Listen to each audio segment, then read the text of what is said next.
ಪ್ರತಿ ಕ್ಷಣದ ಸುದ್ದಿಗಾಗಿ ಟಿವಿ9 ಕನ್ನಡ ಚಾನೆಲ್ಗೆ ಸಬ್ಸ್ಕ್ರೈಬ್ ಆಗಿ ಬೆಲ್ ಐಕಾನ್ ಒತ್ತಿ. ನೋಡ್ತಾ ಹೋಗ್ತಾ ಇದ್ವಿ, ಒಂದನ್ನ ಗಮನಿಸ್ತಾ ಇದ್ವಿ. ಕರ್ನಾಟಕಕ್ಕೆ ಕಾಡ್ತಾ ಇರುವಂತ ಸದ್ಯದ ಸವಾಲುಗಳೇನು, ಸರ್ಕಾರ ಎಚ್ಚೆತ್ತುಕೊಂಡು ಮಾಡಬೇಕಾಗಿರುವಂತ ಸಿದ್ಧತೆಗಳೇನು ಅನ್ನೋದನ್ನ ತಜ್ಞರು ಕೂಡ ಹೇಳ್ತಾ ಇದ್ರು.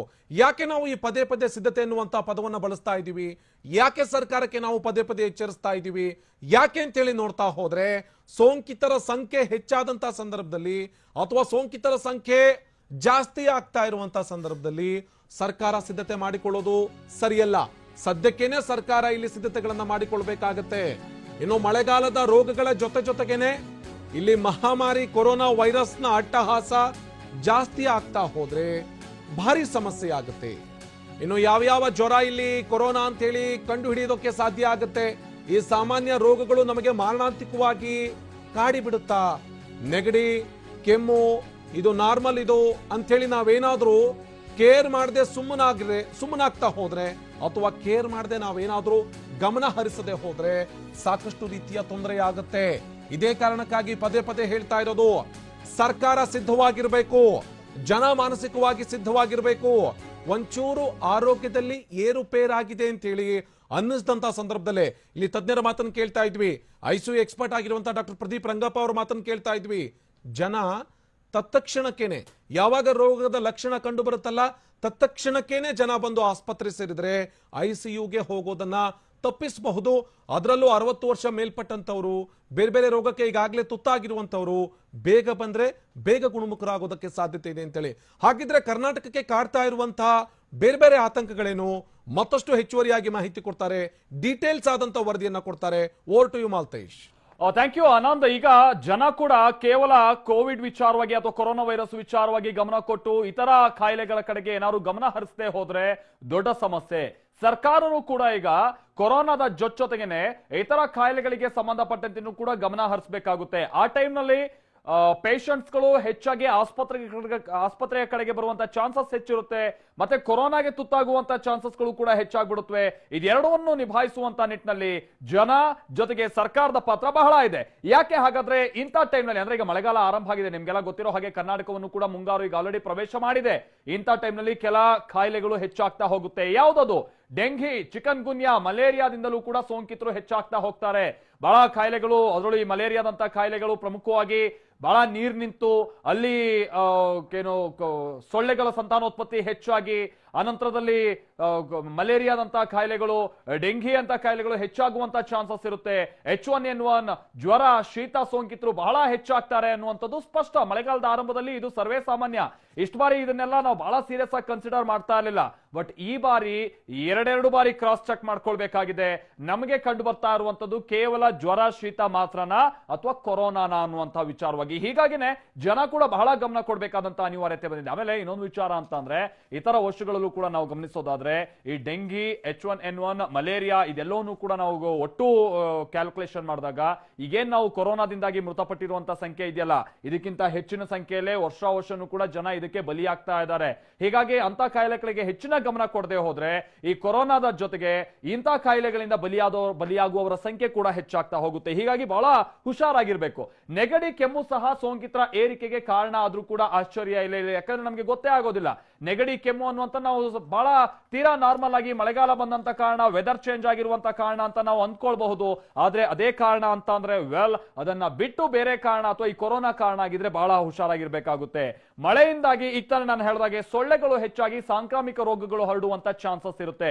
ಹೀಗಾಗಿನೇ ನೀವು ಗಮನಿಸಬಹುದು, ಈಗಲಿಂದನೇ ನೀವು ತಯಾರಿಯನ್ನ ಆರಂಭ ಮಾಡ್ಕೊಳ್ಳಿ. ನಿಮ್ಮ ಮನೆಯಲ್ಲಿರುವಂತ ಮನೆ ಮುಂದೆ ಇರುವಂತ ಪಾಟ್ಗಳಾಗಿರ್ಬೋದು ಅಥವಾ ನೀರ್ ನಿಲ್ಲುವಂತ ಜಾಗ ಅಲ್ಲೆಲ್ಲ ಬಹಳ ಸ್ವಚ್ಛವಾಗಿ ಇಟ್ಕೊಳ್ಳೋಕೆ ಪ್ರಯತ್ನ ಮಾಡಿ. ಯಾಕಂತ ಅಂದ್ರೆ ಡೆಂಗಿ, ಮಲೇರಿಯಾದ ಜೊತೆಗೇನೆ ಕೊರೋನಾ ಸಂದರ್ಭವನ್ನು ಕೂಡ ನಾವು ಎದುರಿಸಬೇಕು. ಆಮೇಲೆ ಈಗ ತಾನೇ ಹೇಳಿದಾಗೆ ಕೆಲವೊಂದಷ್ಟು ಜ್ವರ, ಶೀತ ಈ ತರದೆಲ್ಲ ಕಂಡು ಬರುವಂತ ಕಾರಣದಿಂದಾಗಿ ಇಂಥ ಟೈಮ್ನಲ್ಲಿ ರೋಗ ನಿರೋಧಕ ಶಕ್ತಿ ನಮ್ಮಲ್ಲಿ ಕಮ್ಮಿ ಇರುತ್ತೆ. ಈ ವೇಳೆ ಆಸ್ಪತ್ರೆಗೆ ಕೊರೋನಾ ಅಟ್ಯಾಕ್ ಆಗುವಂತ ಸಾಧ್ಯತೆ ಜಾಸ್ತಿ ಇರುತ್ತೆ. ಅಂತ ಅಂದ್ರೆ ಈಗ ಪೇಷಂಟ್ಸ್ ಗಳೇ ತಗೊಳ್ಳಿ, ಜ್ವರ, ಶೀತ ಅಂತ ಹಾಸ್ಪಿಟಲ್ಗೆ ಹೋಗ್ತಾರೆ. ಅಲ್ಲಿರುವಂತ ಮತ್ತೋರ್ವ ಕೊರೋನಾ ಪೇಷಂಟ್ ಕೂಡ ಬಂದಿರ್ತಾರೆ. ಪಾಪ ಗೊತ್ತಿರಲ್ಲ, ಎಲ್ರಿಗೂ ಒಂದೇ ಸಿಂಪ್ಟಮ್ಸ್. ಬಟ್ ಈಗ ಜ್ವರ, ಶೀತ ಇರುವಂತ ಆಕ್ಚುಯಲ್ ಸಿಂಪ್ಟಮ್ ಇರುವಂತ ವ್ಯಕ್ತಿಗೂ ಕೂಡ ರೋಗ ನಿರೋಧಕ ಶಕ್ತಿ ಕಮ್ಮಿ ಆಗುವಂತ ಕಾರಣದಿಂದಾಗಿ ಆ ಕೊರೋನಾ ಪೇಷಂಟ್ ನಿಂದ ಈತನಿಗೂ ಕೂಡ ಸೋಂಕು ಹರಡಬಹುದಂತ ಚಾನ್ಸಸ್ ಇರುತ್ತೆ. ಕೊರೋನಾ ಜೊತೆಗೇನೆ ಸಾಂಕ್ರಾಮಿಕ ರೋಗಗಳು ಅಟ್ಟಹಾಸ ಮೆರಿಬಹುದಾದಂತ ಚಾನ್ಸಸ್ ಬಹಳ ಇದೆ. ಈ ಬಾರಿ ಕೂಡ ಇನ್ನೂ ಹೆಚ್ಚಿನ ಗಮನ ಕೊಡಬೇಕು. ಆರೋಗ್ಯ ಇಲಾಖೆ ಸದ್ಯ ಕೊರೋನಾ ವಿಚಾರವಾಗಿ ಬ್ಯುಸಿ ಆಗಿದೆ. ಇಷ್ಟು ಬಾರಿ ನೀವು ಗಮನಿಸ್ತಾ ಇದ್ರಿ, ಮಳೆಗಾಲದ ಆರಂಭಿಕವಾಗಿ ಬಹುಶಃ ಡೆಂಗಿ ಜೊತೆಗೆ ಮಲೇರಿಯಾಗೆ ಸಂಬಂಧಪಟ್ಟ ಹಾಗೆ ಜನರಲ್ಲಿ ತಿಳುವಳಿಕೆ ಮೂಡಿಸುವಂತ ಬಹಳಷ್ಟು ಪ್ರಯತ್ನಗಳಾಗ್ತಾ ಇತ್ತು. ಬಟ್ ಈ ಬಾರಿ ಅಷ್ಟೇನು ಆಗ್ತಾ ಇಲ್ಲ. ಪಾಪ ಆರೋಗ್ಯ ಇಲಾಖೆ ಸಿಬ್ಬಂದಿ ಕೂಡ ಬೇರೆ ಬೇರೆ ಕಾರ್ಯದಲ್ಲಿ ಅಂದ್ರೆ ಈ ಕೊರೋನಾಗೆ ಸಂಬಂಧಪಟ್ಟಂತ ಕೆಲಸ ನಿರತರಾಗಿರುವಂತ ಕಾರಣದಿಂದಾಗಿ ಸಾಧ್ಯ ಆಗ್ತಾ ಇಲ್ಲ. ಇದೆಲ್ಲದರ ಜೊತೆಗೇನೆ ಈ ಜುಲೈ ಸಂದರ್ಭದಲ್ಲಿ ಕೊರೋನಾದ ಅಸಲಿ ಅಟ್ಟಹಾಸ ಶುರುವಾಗಬಹುದು ಅಥವಾ ಅಸಲಿ ಆಟ ಶುರುವಾಗಬಹುದು ಅನ್ನುವಂತ ಒಂದು ಮಾಹಿತಿ ಇದೆ. ಸ್ವತಃ ಸಚಿವರು ಕೂಡ ಇದನ್ನೇ ಹೇಳ್ತಾ ಇದ್ದಾರೆ. ಕೊರೋನಾ ಜೊತೆಗೆ ಸಾಂಕ್ರಾಮಿಕ ರೋಗಗಳನ್ನ ಇಂತಹ ಟೈಮ್ ನಲ್ಲಿ ನಿಭಾಯಿಸುವಂತದ್ದು ಬಹಳ ಕಷ್ಟ ಆಗುತ್ತೆ. ಸರ್ಕಾರ ಇಲ್ಲಿ ಎಲ್ಲದಕ್ಕೂ ಕೂಡ ತಲೆ ಕೆಡಿಸ್ಕೊಂಡು ಮನೆಗೂ ಕೂಡ ಹೋಗಿ ಪ್ರತಿಯೋರ್ವ ವ್ಯಕ್ತಿಯನ್ನು ಕೂಡ ನಿಭಾಯಿಸೋದಕ್ಕೆ ಸಾಧ್ಯ ಆಗೋದಿಲ್ಲ. ಈ ಕಾರಣಕ್ಕಾಗಿ ಇಂಥ ಸಂದರ್ಭದಲ್ಲಿ ನಮ್ಮ ಆರೋಗ್ಯ ರಕ್ಷಣೆ ಅದು ನಮ್ಮ ಕರ್ತವ್ಯ ಆಗಿರುತ್ತೆ. ಸಿಬ್ಬಂದಿಯ ಕೊರತೆಯಿಂದಾಗಿ ಸರ್ಕಾರಕ್ಕೆ ಇದೊಂದು ಟಫ್ ಟಾಸ್ಕ್ ಆಗಬಹುದು. ಯಾಕಂದ್ರೆ ನೀವೆಲ್ಲ ಈಗ ಗಮನಿಸಿದೀರಾ, ಇಲ್ಲಿ ತನಕನೂ ಕೂಡ ಫಾರ್ ಎಕ್ಸಾಂಪಲ್ ನಾವು ಉಡುಪಿಯಲ್ಲಿ 500 ಮಂದಿ ಆರೋಗ್ಯಕ್ಕೆ ಸಂಬಂಧಪಟ್ಟಂತ ವೈದ್ಯರು ಹಾಗೆ ನರ್ಸ್ಗಳಿದ್ದಾರೆ ಅಂತ ಅಂದ್ರೆ ಈಗ ಡಿವೈಡ್ ಮಾಡ್ಬಿಟ್ಟಿದೀವಿ ನಾವು ಕೋವಿಡ್ ಸಿಬ್ಬಂದಿ, ನಾನ್ ಕೋವಿಡ್ ಸಿಬ್ಬಂದಿ ಅಂತ. ಹೀಗಾಗಿ ನಾನ್ ಕೋವಿಡ್ ಸಿಬ್ಬಂದಿಯನ್ನೇ ಇಂಥ ಕಾಯಿಲೆಗಳನ್ನ ಅಂದ್ರೆ ಸಾಂಕ್ರಾಮಿಕ ಕಾಯಿಲೆಗಳನ್ನ ನಿಭಾಯಿಸಬೇಕಾದಂತ ಅನಿವಾರ್ಯತೆಗೆ ಬಂದ್ಬಿಡ್ತಾರೆ. ಕೋವಿಡ್ ಸಂಖ್ಯೆನೂ ಕೂಡ ಹೆಚ್ಚಾಗ್ಬಿಡುತ್ತೆ. ಹೀಗಾಗಿ ಸಿಬ್ಬಂದಿಗೆ ಇದು ಹೆಚ್ಚಿನ ರಿಸ್ಕ್ ತಂದಿಡುತ್ತೆ. ಕೊರೋನಾ ವಾರಿಯರ್ಸ್ ಬಿಡುವಿಲ್ಲದೆ ಕೆಲಸ ಮಾಡ್ತಾ ಇರೋದು ನಿಮ್ಗೆ ಗೊತ್ತೇ ಇದೆ. ಸುಮಾರು 12-14 ಗಂಟೆಗಳ ಕಾಲ ಅವರು ಪ್ರತಿನಿತ್ಯ ಕೆಲಸ ಮಾಡ್ತಾ ಇದ್ದಾರೆ. ಮುಂದಿನ ದಿನಗಳಲ್ಲಿ ಕೊರೋನಾ ಎದುರಿಸೋದು ಬಹಳ ಅಗ್ನಿ ಪರೀಕ್ಷೆ ಆಗ್ಬೋದಂತ ಚಾನ್ಸಸ್ ಹೆಚ್ಚಿದೆ. ಸಿಬ್ಬಂದಿಯೂ ಕೂಡ ಈಗ ಆಲ್ರೆಡಿ ಫ್ರಸ್ಟ್ರೇಟ್ ಆಗಿ ಹೋಗಿದ್ದಾರೆ. ಸರಿಯಾಗಿ ರಜೆ ಇಲ್ಲ ಅನ್ನುವಂಥದ್ದನ್ನು ಕೂಡ ನಾವು ಕೇಳ್ಪಡ್ತಾ ಇದೀವಿ. ಇಂಥ ಟೈಮ್ ನಲ್ಲಿ ಕೊರೋನಾ ಸಂಖ್ಯೆಗಳು ಬಹಳ ಹೆಚ್ಚಾಗೋದ್ರ ಜೊತೆಗೇನೆ ಈ ತರ ಸಾಂಕ್ರಾಮಿಕ ಕಾಯಿಲೆಗಳ ಸಂಖ್ಯೆನೂ ಕೂಡ ಬಹಳ ಹೆಚ್ಚಾಗ್ತಾ ಹೋದ್ರೆ ಇರುವಂತಹ ಸಿಬ್ಬಂದಿಯಲ್ಲೇ ಇದೆಲ್ಲ ನಿಭಾಯಿಸುವಂತ ಚಾನ್ಸಸ್ ತೀರಾ ಕಮ್ಮಿ ಆಗ್ಬಿಡುತ್ತೆ. Over to you Anand.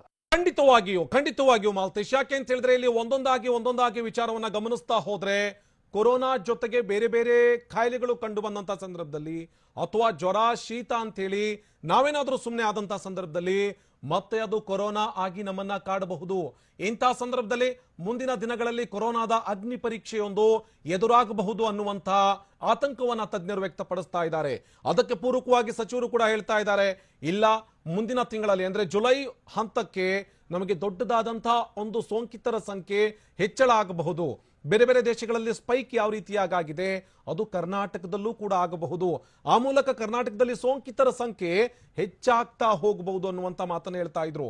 ಈ ವೇಳೆ ಆಸ್ಪತ್ರೆಗೆ ಕೊರೋನಾ ಸೋಂಕಿತರು ಹೋದಂತ ಸಂದರ್ಭದಲ್ಲಿ ಚಿಕಿತ್ಸೆ ಸಿಗುವಂತ ವಿಚಾರ, ಅದರ ಜೊತೆಗೆ ಆರೋಗ್ಯ ಇಲಾಖೆ ಸದ್ಯ ಕೊರೋನಾ ವಿಚಾರದಲ್ಲಿ ಬ್ಯುಸಿ ಆಗಿದೆ. ಈ ಕೊರೋನಾ ವಿಚಾರಕ್ಕೆ ಸಂಬಂಧಪಟ್ಟ ಹಾಗೆ ಅಥವಾ ಅದನ್ನ ಕಂಟ್ರೋಲ್ ಮಾಡೋದಕ್ಕೆ ಹೇಗೆ ಅನ್ನುವಂತ ನಿಟ್ಟಿನಲ್ಲಿ ಬ್ಯುಸಿ ಆಗಿದೆ. ಇಂಥ ಸಂದರ್ಭದಲ್ಲಿ ಜುಲೈನಲ್ಲಿ ಮತ್ತೊಂದಷ್ಟು ಕೊರೋನಾ ಸೋಂಕಿತರ ಸಂಖ್ಯೆ ಹೆಚ್ಚಳ ಆಗ್ತಾ ಹೋದ್ರೆ ಭಾರಿ ಮಟ್ಟದ ಕಷ್ಟ ಆಗ್ತಾ ಹೋಗುತ್ತೆ. ಹಾಗಿದ್ರೆ ಸರ್ಕಾರದ ಎದುರುಗಡೆ ಇರುವಂತಹ ಸವಾಲುಗಳು ಯಾವ್ಯಾವುದು? ಇಲ್ಲಿ ಸರ್ಕಾರಕ್ಕೆ ಒಂದಲ್ಲ ಎರಡಲ್ಲ ಸವಾಲುಗಳು. ಈ ಸವಾಲುಗಳನ್ನ ಮೆಟ್ಟಿ ನಿಲ್ಬೇಕಾದಂತ ಅನಿವಾರ್ಯತೆಯೂ ಕೂಡ ಸರ್ಕಾರದ ಮುಂದಿದೆ. ಇನ್ನು ಸೋಂಕಿತರಿಗೆ ಚಿಕಿತ್ಸೆ ನೀಡುವಂತಹ ವಿಚಾರದಲ್ಲಿ ಸರ್ಕಾರಕ್ಕೆ ಇರುವಂತಹ ಸವಾಲು ಯಾವುದು? ಸೋಂಕಿತರಿಗೆ ಚಿಕಿತ್ಸೆ ನೀಡುವಂತಹ ವಿಚಾರದಲ್ಲಿ ಸರ್ಕಾರಕ್ಕೆ ಇರುವಂತಹ ಸವಾಲು ಯಾವುದು? ಚಿಕಿತ್ಸೆಯನ್ನ ಕೊಡೋದಿದೆಯಲ್ಲ ಅದೇ ದೊಡ್ಡ ಮಟ್ಟದ ಟೆನ್ಷನ್ ಇಲ್ಲೇ ಸರ್ಕಾರಕ್ಕೆ. ಕೊರೋನಾಗೆ ಚಿಕಿತ್ಸೆ ನೀಡುವ ದರದ ಬಗ್ಗೆಯೂ ತೀವ್ರತರವಾದಂತಹ ಹಗ್ಗಜಗ್ಗಾಟ ನಡೀತಾ ಇದೆ.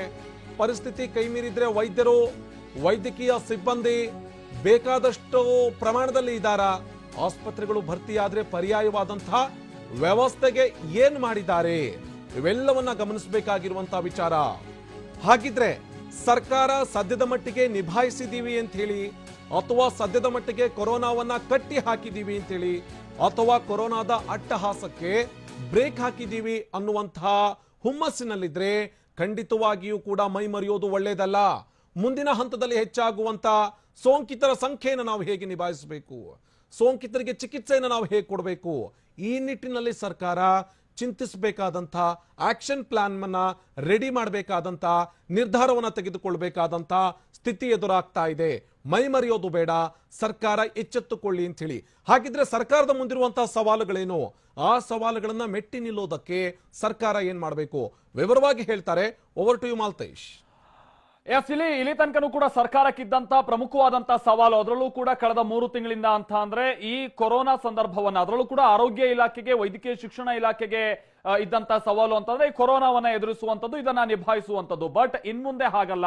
ಇದರ ಜೊತೆಗೇನೆ ಪ್ರತಿ ವರ್ಷ ಕಂಡುಬರುವಂತ ಒಂದಷ್ಟು ಕಾಯಿಲೆಗಳ ಪ್ರಮಾಣ ಕೂಡ ಇಂಥ ಟೈಮ್ ನಲ್ಲಿ ಹೆಚ್ಚಾಗುವಂತ ಕಾರಣದಿಂದಾಗಿ ಬಹಳಷ್ಟು ಸವಾಲುಗಳು ಎದುರಾಗ್ತಾ ಹೋಗುತ್ತೆ. ಸೋಂಕಿತರ ಸಂಖ್ಯೆ ಹೆಚ್ಚಾಗ್ತಾ ಇರೋದು ಸರ್ಕಾರಕ್ಕೆ ಭಾರಿ ಸವಾಲಾಗಿದೆ. ಆ ಸವಾಲನ್ನ ಕೂಡ ಈಗ ಸರ್ಕಾರ ಸ್ವೀಕರಿಸುವಂತ ರೀತಿಯಾಗಿ ಮಾತನಾಡ್ತಾ ಇದೆ. ಯಾಕಂತಂದ್ರೆ ಕಂಠೀರವ ಸ್ಟೇಡಿಯಂ ಆಗ್ಬಹುದು, ಕೆಲ ಸ್ಟೇಡಿಯಂಗಳನ್ನು ಕೂಡ ನಾವು ಕೋವಿಡ್ಗೆ ಚಿಕಿತ್ಸೆ ಕೊಡುವಂತ ನಿಟ್ಟಿನಲ್ಲಿ ಬಳಸ್ಕೊಳ್ಬೇಕಾಗಿದೆ ಅನ್ನುವಂಥದ್ದನ್ನ ಸಚಿವರೇ ಹೇಳ್ತಾ ಇರೋದನ್ನ ನೋಡಿದ್ರೆ ಮಾನಸಿಕವಾಗಿ ಸಿದ್ಧ ಆಗ್ತಾ ಇದೆ ಸರ್ಕಾರ ಅನ್ನೋದು ಗೊತ್ತಾಗ್ತಾ ಇದೆ. ಸೋಂಕಿತರನ್ನ ನಿಭಾಯಿಸೋದಕ್ಕೆ 20% ಆಸ್ಪತ್ರೆಗಳು ಸರ್ಕಾರದ್ದೇ ಆಗಿರುತ್ತವೆ. ಇದನ್ನ ನಾವಿಲ್ಲಿ ಗಮನಿಸಬೇಕಾಗುತ್ತೆ. ಈ ಒಟ್ಟು ಸೋಂಕಿತರನ್ನ ನಿಭಾಯಿಸುವಂತ ನಿಟ್ಟಿನಲ್ಲಿ 20% ಇಲ್ಲಿ ಸರ್ಕಾರದ ಆಸ್ಪತ್ರೆಗಳಾದ್ರೆ, ಅಂದ್ರೆ ಈಗ ಆಲ್ರೆಡಿ ಕೋವಿಡ್ಗಾಗಿ ಮೀಸಲಿಟ್ಟಿರುವಂತಹ ಆಸ್ಪತ್ರೆ ಎಲ್ಲ ಆಸ್ಪತ್ರೆಗಳನ್ನು ಕೂಡ ಬಳಸ್ಕೊಳ್ಳೋಕೆ ಸಾಧ್ಯ ಆಗೋದಿಲ್ಲ. ಯಾಕಂದ್ರೆ ಕಾರಣ ನಾನು ಹೇಳಿದಾಗೆ ಇನ್ನೂ ಕೆಲವೊಂದಷ್ಟು ಚಿಕಿತ್ಸೆಗೆ ಸಂಬಂಧಪಟ್ಟಾಗಿ ಕೆಲ ಆಸ್ಪತ್ರೆಗಳನ್ನ ಬಳಸ್ಕೊಳ್ಬೇಕಾಗುತ್ತೆ. ಇಲ್ಲಾಂದ್ರೆ ಅದು ದೊಡ್ಡ ಸಮಸ್ಯೆ ಆಗೋಗ್ಬಿಡುತ್ತೆ. ಆದ್ರೆ 80% ಖಾಸಗಿ ಆಸ್ಪತ್ರೆಗಳ ಮೇಲೆ ಅವಲಂಬನೆ ಆಗ್ಬೇಕಾದಂತ ಅನಿವಾರ್ಯತೆ ಹೆಚ್ಚು ಕಮ್ಮಿ ಆದ್ರೆ ಮುಂದಿನ ದಿನಗಳಲ್ಲಿ ಬರುತ್ತೆ ಅನ್ನೋದು ಸ್ಪಷ್ಟ. ಸರ್ಕಾರಿ ಆಸ್ಪತ್ರೆಗಳಲ್ಲಿ ವೈದ್ಯರು ಮತ್ತೆ ಸಿಬ್ಬಂದಿಯ ಕೊರತೆ ಇದೆ. ಸರ್ಕಾರ ಏನೋ ಹೇಳಬಹುದು, ಈಗ ಸಚಿವರು ಕೂಡ ಹೇಳ್ಬೋದು, ನಾವು ಕಂಠೀರವ ಸ್ಟೇಡಿಯಂ, ಹಾಕಿ ಸ್ಟೇಡಿಯಂ, ಕ್ರಿಕೆಟ್ ಸ್ಟೇಡಿಯಂ ಎಲ್ಲಾ ಸ್ಟೇಡಿಯಂ ಅನ್ನು ಕೂಡ ನಾವು ಬಳಸ್ಕೊಳ್ತೀವಿ ಅಂತ. ಸಿಬ್ಬಂದಿನ ಹೇಗ್ ಬಳಸ್ಕೊಳ್ತೀರಾ? ಇರುವಂತಹ ಸಿಬ್ಬಂದಿಗಳನ್ನ ಹೇಗ್ ಮ್ಯಾನೇಜ್ ಮಾಡ್ತೀರಾ? ಆಗ ಇಲ್ಲಿ ಖಾಸಗಿ ಆಸ್ಪತ್ರೆಗಳ ಅವಲಂಬನೆ ಆಗ್ಬೇಕಾಗುತ್ತೆ. ಈ ಕಾರಣಕ್ಕಾಗಿನೂ ಹೇಳಿದ್ದು 80% ಖಾಸಗಿ ಆಸ್ಪತ್ರೆಗಳ ಅವಲಂಬನೆ ಮುಂದಾದ್ರೂ ಕೂಡ ಆಶ್ಚರ್ಯ ಇಲ್ಲ ಅಂತ. ಮತ್ತೊಂದ್ ಕಡೆ ಈಗ ಸರ್ಕಾರಿ ಆಸ್ಪತ್ರೆಗಳಲ್ಲಿ ಕಾರ್ಯನಿರ್ವಹಿಸ್ತಾ ಇರುವಂತಹ ಕೋವಿಡ್ ಸಿಬ್ಬಂದಿ ಅಥವಾ ಕೋವಿಡ್ ಆಸ್ಪತ್ರೆಗಳನ್ನೇ ನಾವು ಗಮನಿಸೋಣ. 3 ತಿಂಗಳುಗಳಿಂದ ಅವರು ಸತತವಾಗಿ ಕೆಲಸ ಮಾಡ್ತಾ ಇದ್ದಾರೆ. ನಮ್ಮ ಕೊರೋನಾ ವಾರಿಯರ್ಸ್ ಬಹಳ ಸುಸ್ತಾಗಿದ್ದಾರೆ. ನೈಟ್ ಶಿಫ್ಟ್ ಅನ್ನ ಕೆಲವೊಂದು ಸಿಬ್ಬಂದಿ ಅಂತೂ 3 ತಿಂಗಳುಗಳಿಂದ ನೈಟ್ ಶಿಫ್ಟೇ ಮಾಡ್ತಾ ಇದ್ದಾರೆ. ನೈಟ್ ಶಿಫ್ಟ್ ಅಂತ ಅಂದ್ರೆ 9 ಗಂಟೆ ಕೆಲಸ ಅಲ್ಲ, 12-14 ಗಂಟೆಯ ಕೆಲಸ ಆಗಿ ಹೋಗ್ಬಿಟ್ಟಿದೆ. ಉಚಿತವಾಗಿ ಚಿಕಿತ್ಸೆ ನೀಡೋದು ಮುಂದುವರೆದ್ರೂ ಕೂಡ ಇದು ಸರ್ಕಾರಕ್ಕೆ ಹೊರೆ ಆಗ್ಬಿಡುತ್ತೆ. ಈಗೇನೋ ಉಚಿತವಾಗಿ ಚಿಕಿತ್ಸೆಯನ್ನ ಕೊಡ್ತಾ ಇದ್ದಾರೆ, ಬಟ್ ಇದೇ ಮುಂದುವರೆದ್ರೂ ಕೂಡ ಬಹಳ ಸಮಸ್ಯೆ ಆಗುತ್ತೆ. ಹೀಗಾಗಿ ಖಾಸಗಿ ಆಸ್ಪತ್ರೆಗಳ ಜೊತೆಗೇನೆ ಅವರು ಒಂದು ದರದ ವಿಚಾರವಾಗಿ ಮಾತನಾಡ್ತಾ ಇರುವಂತದ್ದು. ಬಟ್ ಅಲ್ಲೂ ಕೂಡ ಸರ್ಕಾರನೇ ಕಟ್ಟಬೇಕಾದಂತ ಅನಿವಾರ್ಯತೆ ಬರುವಂತ ಚಾನ್ಸಸ್ ಹೆಚ್ಚು. ಬಹಳ ಉಳ್ಳವರು ಅವ್ರು ಕಟ್ತಾರೆ, ಉಳಿದಂತವರಿಗೆ ಇಲ್ಲಿ ಸರ್ಕಾರ ಹೊರೆ ಹಾಕೋದಕ್ಕೂ ಕೂಡ ಆಗೋದಿಲ್ಲ. ಖಾಸಗಿ ಆಸ್ಪತ್ರೆಗಳಲ್ಲೂ ಕೂಡ ಚಿಕಿತ್ಸೆ ನೀಡೋದಕ್ಕೆ ಈ ಕಾರಣಕ್ಕಾಗಿನೇ ಸದ್ಯ ಮಾತುಕತೆ ನಡೀತಾ ಇದೆ. ಅದಕ್ಕಾಗಿನೇ ನೀವು ಹಿಂದೆ TV9 ಅಭಿಯಾನದಲ್ಲಿ ಗಮನಿಸಿದ್ರಿ ಕೂಡ ಒಂದು ದರ ಸಮರನೇ ನಡೀತಾ ಇದೆ, ಬಹಳ ಚೌಕಾಶಿ ನಡೀತಾ ಇದೆ ಅನ್ನುವಂತ ಕಾರಣಕ್ಕಾಗಿ ಇಲ್ಲಿ ಖಾಸಗಿ ಆಸ್ಪತ್ರೆಗಳದ್ದು ತಪ್ಪು ಅನ್ನೋಕ್ಕಾಗಲ್ಲ, ಸರ್ಕಾರಕ್ಕೂ ತಪ್ಪು ಅನ್ನೋಕ್ಕಾಗಲ್ಲ. ಸಂದರ್ಭ ಆ ರೀತಿಯಾಗಿ ಬಂದ್ಬಿಟ್ಟಿದೆ. ಈ ಕಾರಣಕ್ಕಾಗಿ ಇಬ್ಬರ ನಡುವಿನ ಹೊಂದಾಣಿಕೆ ಅತಿ ಮುಖ್ಯ ಅನ್ನುವಂಥದ್ದನ್ನು ನಾವು ಹೇಳ್ತಾ ಇದ್ವಿ. 3-4 ಬಾರಿ ಖಾಸಗಿ ಆಸ್ಪತ್ರೆಗಳ ಅಸೋಸಿಯೇಷನ್ ಜೊತೆಗೆ ಈಗ ಆಲ್ರೆಡಿ ಚರ್ಚೆ ಕೂಡ ಆಗಿದೆ ಅನ್ನುವಂಥದ್ದನ್ನು ಕೂಡ ನಾವು ಕೇಳ್ಪಟ್ಟಿದ್ದೀವಿ. ಒಟ್ಟು 4 ಹಂತದಲ್ಲಿ, ಅದರಲ್ಲಿ ಜನರಲ್ ಬೆಡ್, ಅದಾದ ನಂತರದಲ್ಲಿ ಆಕ್ಸಿಜನ್ ಆದ ನಂತರದಲ್ಲಿ ICU ವ್ಯವಸ್ಥೆ, ICU ವ್ಯವಸ್ಥೆಯ ಜೊತೆಗೆ ICU ವಿತ್ ವೆಂಟಿಲೇಟರ್ ವ್ಯವಸ್ಥೆ, ಹೀಗೆ 4 ವಿಭಾಗಗಳನ್ನ ಮಾಡಿ ಇಂತಿಷ್ಟು ಅಂತೇಳಿ ದರವನ್ನ ಫಿಕ್ಸ್ ಮಾಡುವಂತ ಕೆಲಸ ಸರ್ಕಾರ ಮತ್ತೆ ಖಾಸಗಿ ಆಸ್ಪತ್ರೆಗಳ ನಡುವೆ ಆಗ್ತಾ ಇದೆ. ಬಟ್ ಇಲ್ಲಿ ತನಕ ಸಮನ್ವಯತೆ ಬರ್ತಾ ಇಲ್ಲ. ದರ ಫೈನಲ್ ಆದ್ರೆ ಖಾಸಗಿ ಆಸ್ಪತ್ರೆಗಳಲ್ಲೂ ಕೂಡ ಚಿಕಿತ್ಸೆಯನ್ನ ಕೊಡೋದಕ್ಕೆ ಶುರು ಮಾಡಬಹುದಾಗಿರುತ್ತೆ. ಬಟ್ ಈಗಿನ ಸದ್ಯದ ಮಟ್ಟಿಗೆ ಅದರ ಅವಶ್ಯಕತೆ ಇಲ್ಲ ಅಂತ ಹೇಳ್ತಾ ಇದ್ದಾರೆ ಸಚಿವರು. ಬಟ್ ಹಾಗೆ ಹೇಳ್ತಾ ಇದ್ದಂತ ಸಚಿವರೇ ಈಗ ನಾವು ಸ್ಟೇಡಿಯಂಗಳನ್ನೆಲ್ಲ ರೆಡಿ ಮಾಡ್ಕೊಳ್ತಾ ಇದ್ದೀವಿ ಅನ್ನೋ ಮಟ್ಟಿಗೆ ಅವರು ಮಾತು ಹೇಳ್ತಾ ಇದ್ದಾರೆ ಅಂತ ಅಂದ್ರೆ ಮುಂದಿನ ದಿನಗಳಲ್ಲಿ ಅನಿವಾರ್ಯವಾಗಿ ಖಾಸಗಿ ಆಸ್ಪತ್ರೆಗಳನ್ನು ಕೂಡ ಈ ಒಟ್ಟು ಚಿಕಿತ್ಸೆ ಸಂದರ್ಭದಲ್ಲಿ ಪಾಲುದಾರರನ್ನಾಗಿ ಮಾಡಬೇಕಾಗುತ್ತೆ. ಯಾಕಂತಾನೆ ನಾವೇನೋ ಹೇಳ್ಬೋದು ನಮ್ಮ ಹತ್ರ ಸರ್ಕಾರಿ ಆಸ್ಪತ್ರೆಗಳು ಇಷ್ಟಿದೆ ಅಷ್ಟಿದೆ ಅಂತ, ಬಟ್ ಎಲ್ಲವನ್ನೂ ಕೂಡ ಕೊರೋನಾಗೆ ಬಳಸ್ಕೊಳ್ಳೋದಕ್ಕಾಗೋದಿಲ್ಲ. ಕೊರೋನಾವನ್ನ ಹೊರತುಪಡಿಸಿಯೂ ಕೂಡ ಸಾಂಕ್ರಾಮಿಕ ಕಾಯಿಲೆಗಳು ಸೇರಿದ ಹಾಗೆ ಇತರ ಕಾಯಿಲೆಗಳು ಜನರನ್ನ ಬಾಧಿಸುತ್ತವೆ. ಮಳೆಗಾಲದ ಸಂದರ್ಭದಲ್ಲಿ ತುಸು ಹೆಚ್ಚಾಗಿ ಬಾಧಿಸುತ್ತವೆ. ಅವುಗಳಿಗೆ ಅಂತ ಆಸ್ಪತ್ರೆಗಳನ್ನ ಮೀಸಲಿಡಬೇಕಾದಂತ ಅನಿವಾರ್ಯತೆ ಜೊತೆಗೆ ಖಾಸಗಿ ಆಸ್ಪತ್ರೆಗಳ ಜೊತೆಗೇನೆ ಒಡಂಬಡಿಕೆ ಮಾಡಿಕೊಂಡು ಅವ್ರ ಮುಖೇನವಾಗಿ ಚಿಕಿತ್ಸೆ ಕೊಡಿಸುವಂತ ಕೆಲಸವೂ ಕೂಡ ಸರ್ಕಾರದ ಕಡೆಯಿಂದ ಆಗ್ಬೇಕಾಗಿರುತ್ತೆ. ಇದೇ ಇಲ್ಲಿ ಸರ್ಕಾರದ ಮುಂದಿರುವಂತಹ ಬಹುದೊಡ್ಡ ಸವಾಲ್. Over to you Anand. ಖಂಡಿತವಾಗಿಯೂ ಸರ್ಕಾರದ ಮುಂದೆ ಇರುವಂತಹ ಬಹುದೊಡ್ಡ ಸವಾಲು ಇದೆ. ನಾವೇ ಎಲ್ಲವನ್ನ ನಿಭಾಯಿಸಿ ಬಿಡ್ತೀವಿ ಅಥವಾ ಸರ್ಕಾರಿ ಆಸ್ಪತ್ರೆಗಳ ಮೂಲಕವೇ ಎಲ್ಲಾ ಸೋಂಕಿತರಿಗೂ ಚಿಕಿತ್ಸೆಯನ್ನ ಕೊಡಿಸ್ತೀವಿ ಅನ್ನುವಂತ ಮಾತಿದೆಯಲ್ಲ, ಇದು ಸಾಧ್ಯ ಆಗದೆ ಇರೋದು. ಸದ್ಯಕ್ಕೇನು ನಿಭಾಯಿಸ್ತಾ ಇದ್ದೀರಿ, ಓಕೆ. ಆದ್ರೆ ಜುಲೈನಲ್ಲಿ ಎದುರಾಗುವಂತ ದೊಡ್ಡ ಮಟ್ಟದ ಸವಾಲಿದೆಯಲ್ಲ, ಅದನ್ನ ಹೇಗೆ ಸರ್ಕಾರ ಎದುರಿಸುತ್ತೆ? ಅದನ್ನ ಸರ್ಕಾರ ಒಂದೇ ನಿಭಾಯಿಸೋದಕ್ಕೆ ಸಾಧ್ಯ ಇದೆಯಾ? ಸ್ಥಿತಿಗತಿಗಳನ್ನ ನೋಡ್ತಾ ಇದ್ದಂತ ಸಂದರ್ಭದಲ್ಲಿ ಅಥವಾ ಗ್ರೌಂಡ್ ರಿಯಾಲಿಟಿಯನ್ನ ನೋಡ್ತಾ ಇದ್ದಂತ ಸಂದರ್ಭದಲ್ಲಿ ಖಂಡಿತವಾಗಿಯೂ ಕೂಡ ಸಾಧ್ಯ ಇಲ್ಲ. ಸರ್ಕಾರದ ಬಳಿಯಲ್ಲಿರುವಂತಹ ಬೆಡ್, ಸರ್ಕಾರದ ಬಳಿಯಲ್ಲಿರುವಂತಹ ಆಕ್ಸಿಜನ್, ಸರ್ಕಾರದ ಬಳಿಯಲ್ಲಿರುವಂತಹ ICU, ಸರ್ಕಾರದ ಬಳಿಯಲ್ಲಿರುವಂತಹ ವೆಂಟಿಲೇಟರ್ಸ್, ಇವುಗಳ ಮೂಲಕವೇ ಎಲ್ಲವನ್ನ ನಿಭಾಯಿಸ್ತೀನಿ ಎನ್ನುವಂತ ಈ ಮಾತಿದೆಯಲ್ಲ, ಇದು ಖಂಡಿತವಾಗಿಯೂ ಕೂಡ ಸಾಧ್ಯ ಆಗೋದಿಲ್ಲ. ಹಾಗಿದ್ರೆ ಮುಂದಿನ ಹಂತದಲ್ಲಿ ಮತ್ತಷ್ಟು ಮಾಹಿತಿಯನ್ನು ಕೊಡ್ತಾ ಹೋಗ್ತೀವಿ. ಇನ್ಸೈಡ್ ಸುದ್ದಿ ಸೋಮವಾರದಿಂದ ಶನಿವಾರ ಸಂಜೆ 7 ಗಂಟೆಗೆ TV9 ನಲ್ಲಿ ಮಾತ್ರ.